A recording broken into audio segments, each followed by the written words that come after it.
Hello everyone and welcome back to my YouTube channel. Today we're going to be talking about the dual blades and the best builds to play with them. Now update with all of the new content that we have received, as there have been quite a few big changes that have impacted the way we make these meta builds, and I've also got a couple of special builds, one that is very unique and focuses around a specific playstyle, and my personal favorite build, the one that I always use, that is very powerful and offers a lot of comfort, being the one that I show you last in the video. So whether it's raw damage, elemental, status ailments, Artian weapons and non-Artian weapons, we're going to talk about all of that in this video, so you can make the best builds for your dual blades. With that being said, hello everyone, my name is Dark Hero and let's get started. So the first build I want to cover is going to focus on the brand new Zushia weapons and trying to get as much damage out of its unique skill, the White Flame Torrent, as possible. So as you can see, the Zushia dual blades are actually quite powerful. They have 220 attack, 5% affinity with one of each decoration, a decent amount of white sharpness, and most important of all, they come with a unique skill called White Flame Torrent, whose description as per Capcom tradition doesn't really tell you anything, as it simply states that you have a chance to deal additional damage after landing an attack. And also I should mention that these dual blades just look fantastic. I love that when you have them sheathed, it kind of looks like you are wearing a longsword, but then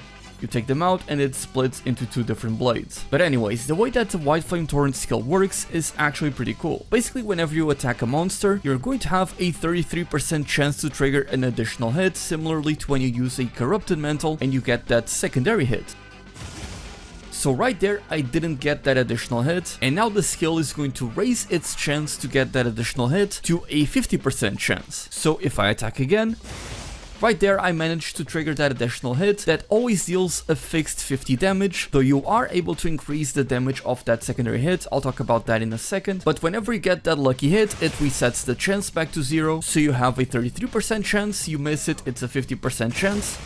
And right there I got it again. So if I end up missing the first hit, like this, I now have a 50% chance. So if I don't get the additional hit on my first hit, like here, I'm now going to have a 50% chance to land on the second one, which I also missed right here, which means that the next time I attack the monster, I'm going to guaranteed get that additional hit.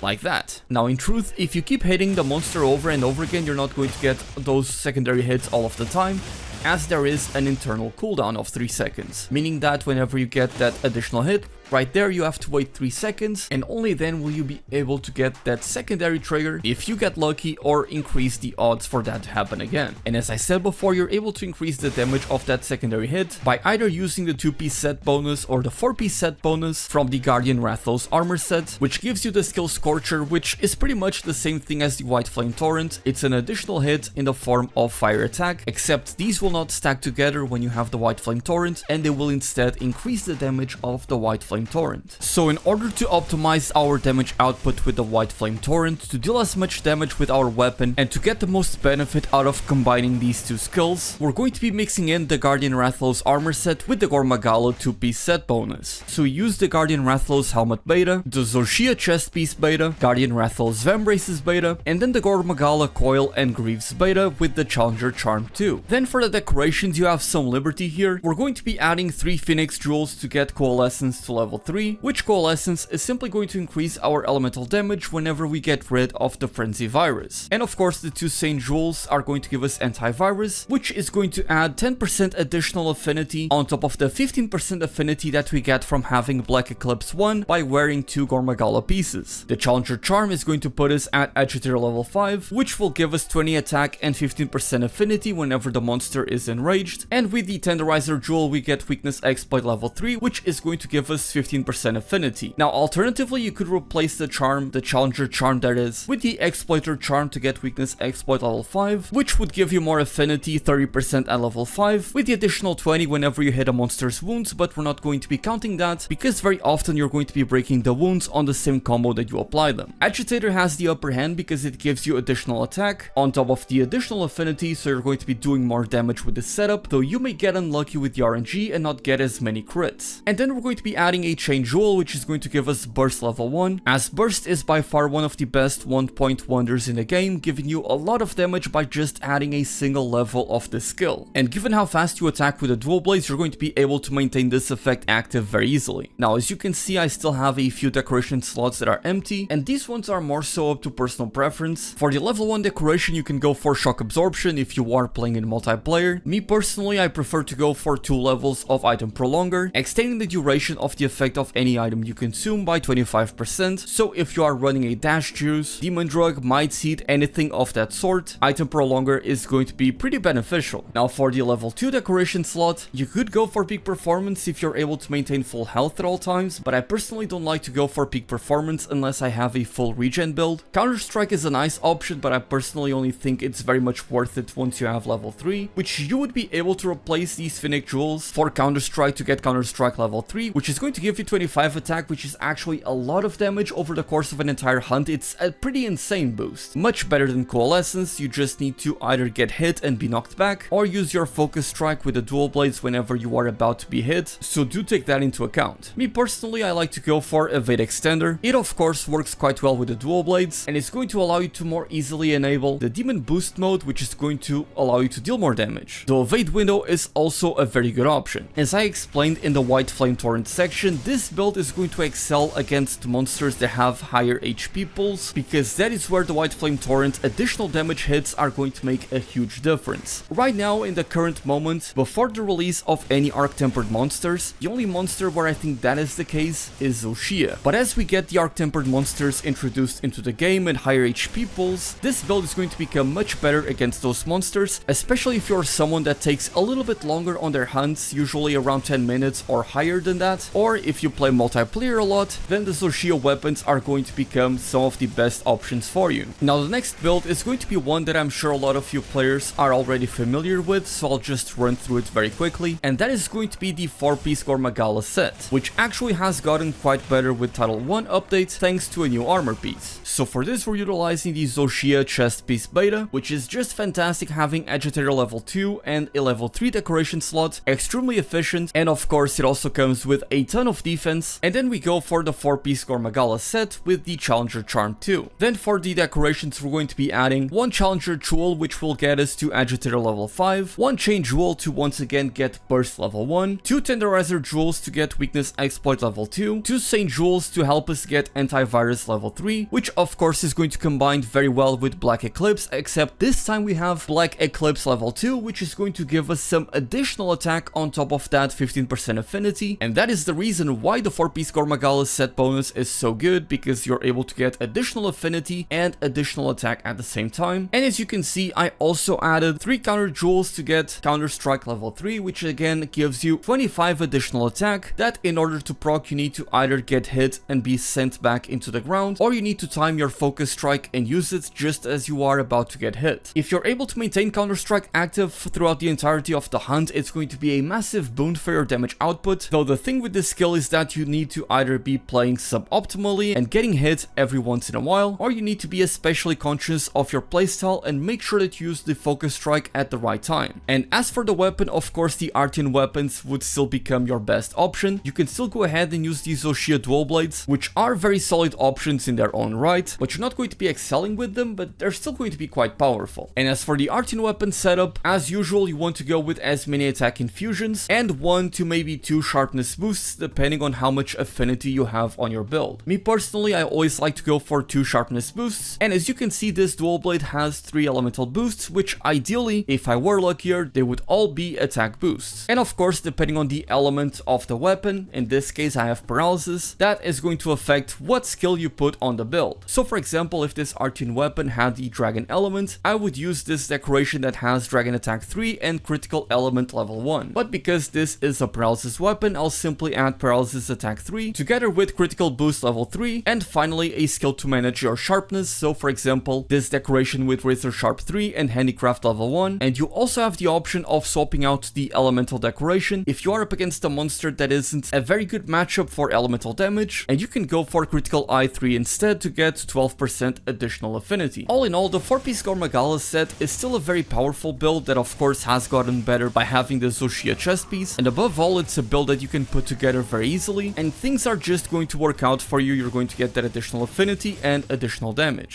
Having said that, it's actually not the most powerful option you have available as of Title Update 1, and that would be the next build that we have right here, that I don't quite know what to name it yet, as it is essentially a mix of a bunch of different armor sets. And that is this monstrosity that we have right here. For the helmet, we're using the Gore Magala helmet beta, then the Zushia chest piece, the Guardian Arc Veld Vambraces for weakness exploit level 2 and 3 level 1 decoration slots, the Gore Magala coil beta, and finally the Mizutsune Greaves beta, which gives us burst level 2 and a level 3 decoration slot, with the challenger charm at the end. Then for the decorations, you'll notice that we actually don't have a lot of decoration slots, but that is fine. We're going to be adding 3 tenderizer jewels to give us weakness exploit level 5, and by default we also get agitator level 4, then the 3 saint jewels to give us the antivirus 3, which of course we're going to be combining with black eclipse, 1 phoenix jewel which is going to give us coalescence level 2 for a nice damage bonus, and we're actually going to be using this final level 3 decoration slot not to get agitator level 5, but to add adrenaline rush level 1. Adrenaline rush is going to give us a raw 10 attack increase whenever you perfectly dodge an incoming attack, and given that we are using the dual blades, that is something that you are already incorporating into your own playstyle. It actually works quite well with this build that gives you a ton of affinity and a lot of damage as well, so that extra attack is going to work out very well for you. Now for the final level 1 decoration slot, it's entirely up to your personal preference. If you are playing multiplayer, the shockproof is a no-brainer, but I personally added the sprinter jewel, which gives me marathon runner level 1, just so I have an easier time maintaining my stamina, though anything else would do the trick. One thing to mention about this build in particular is that, of course, because we are utilizing adrenaline rush, having evasion mental is going to be the better option, and evasion mental is actually quite powerful. It was buffed in Title Update 1 to where they increased the duration of the buff from 90 seconds to 105 seconds, so a 15-second duration increase is definitely a decent buff. And in case you aren't aware, the effect of the evasion mental is going to increase your attack by 20%, which is a massive damage bonus, though the issue with that, however, is that the effect only lasts for 10 seconds, so you need to keep dodging over and over again to reproc the effect. Now speaking of a build that works very well with perfect dodges, this next build is going to focus specifically on that, and that is the 4-piece Mizutsune build. Now the way that this build is going to work is it's basically going to revolve around the Mizutsune dual blades. These weapons come with some very good solid stats, with the dual blades having 210 attack, 15% affinity, and a lot of wide sharpness. But the most important part is the skills. Not only does it come with critical element level 1, but it also comes with a new skill, Slicked Blade, which is going to give you 9% affinity whenever you are wet, and 21% affinity whenever you are afflicted with Bubble Blight. And how exactly do you get afflicted with Bubble Blight? Well, quite simply by just having the Mizutsune armor set on, and by that I mean you need to have the 4-piece set bonus, aka Bubbly Dance level 2, by simply dodging, and I don't even mean perfectly dodging, but just rolling around like this.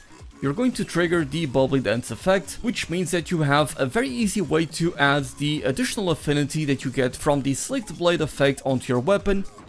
And of course, by having Bubbly Dance, you're going to have a lot more iframes on your dodge, and that is going to allow you to dodge a lot more attacks more easily, which is of course going to combo very well with all of this. There is a lot of synergy in this build. So once again, we are utilizing the 4-piece Mizutsune armor set, with the chest piece being the alpha version, which is better as it comes with burst level 2, constitution level 1, and 1 level 1 decoration slot. And then we have the Mizutsune braces beta, the coil beta, and the Greaves beta with the challenger charm 2. And for the final piece, we have the Zushia helmet beta that gives us agitator level 1, recovery speed level 1, and 1 of each decoration slot. We're then going to add these decorations to get agitator level 5 and burst level 5 on top of coalescence level 2, which is going to combine very well with the Bubbly Dance, much like it does with the Frenzy Virus, and once again adrenaline rush to increase your attack whenever you get those perfect dodges, and you even get evade window level 2 and evade extender level 1, which is going to make your job of perfectly dodging attacks even easier. And you won't have to worry about stamina management because you can get constitution level 5 with marathon runner, or if you want something more defensive, you can go for something like this and have divine blessing level 3, for example. And as for the weapons decorations, once again we have razor sharp handicraft with 3 levels of critical boost to increase your critical damage from 25% to 34%. And of course, make sure that you are utilizing the evasion mental with this build, as it is incredibly synergistic. Now, truth be told, this build doesn't quite perform as well as the others. If you are simply comparing the damage output, as sadly you cannot reliably obtain the Bubbly Dance effect by only wearing a couple of Mizutsune armor pieces. It also deeply upsets me that Capcom didn't add the skill Resuscitate onto the Mizutsune armor set, which would have made this build a lot more powerful, but as it is in my opinion one of the most fun builds in the entire game that allows you to have a very easy time against pretty much any monster in the game, as you're going to have some very easy perfect dodges and a very simple yet fun and rewarding gameplay loop. And because there really isn't anything too difficult in this game at the current moment, you don't even need all of that damage by going for some of the meta builds, and you'll still be able to take down most monsters in the game in less than 5 minutes, even if you are running this build. So in my opinion, if you like perfect dodging, do give it a shot. I think that it is a lot of fun. And then for my final build, we're going to be mixing in a lot of the meta pieces and utilizing them in a way that still allows you to have a ton of comfort and only miss out on some small percentages when it comes to damage compared to the best builds in the game. This is by far the build that I utilize the most, as again, you're not missing out on pretty much any damage and you still get a lot of utility out of it. So for this, we're utilizing the 2-piece set bonus Super Recovery by having the Zushia helmet beta and the Zushia chest beta. I've shown you in one of my previous videos how much the Super Recovery set bonus affects how fast your health can passively recover, and if you are someone that doesn't get hit a lot, which ideally would be you, especially if you're using the dual blades, this will allow you to essentially recover your health to full without ever needing to stop your aggression, so you can simply focus on doing more damage or dodging incoming attacks, and again, it's all about comfort. The effect itself isn't incredibly powerful, but we're going to be adding some decorations which are going to make it even better. We then have the Guardian Arcfeld Vambraces beta to give us weakness exploit level 2, followed by the 2-piece Gore Magala, Coil and Greaves beta to get of course Black Eclipse 1, and the Exploiter Charm 2 to get weakness exploit level 2. Then for the decorations, we're going to be adding 2 recovery jewels and 2 medicine jewels, which are going to give us recovery speed 3 and recovery up 2, and that is what's going to allow us to get a ton of passive healing, because recovery speed is going to recover the red portion of your health, and only once that has been recovered does the super recovery set bonus come in, and of course recovery up is going to help with you healing pretty much from anything. And of course with these decorations, we're able to max out both weakness exploit and agitator, which is going to give you a ton of affinity, together with the 25% affinity you get from Black Eclipse and Antivirus 3, and we even get Coalescence level 2 and Burst level 1 to give you some additional damage. And of course for the weapon selection, you have as much freedom as always, though typically I simply go with the Paralysis dual blades with the same setup I showed you before, and it's going to get the job done pretty much every single time. So with that, these are the best dual blades builds in the entire game. Let me know how you guys feel about them and which weapon should I cover next on the channel. With that being said, my name is Dark Hero, thank you all so much for watching, and as always, happy hunting!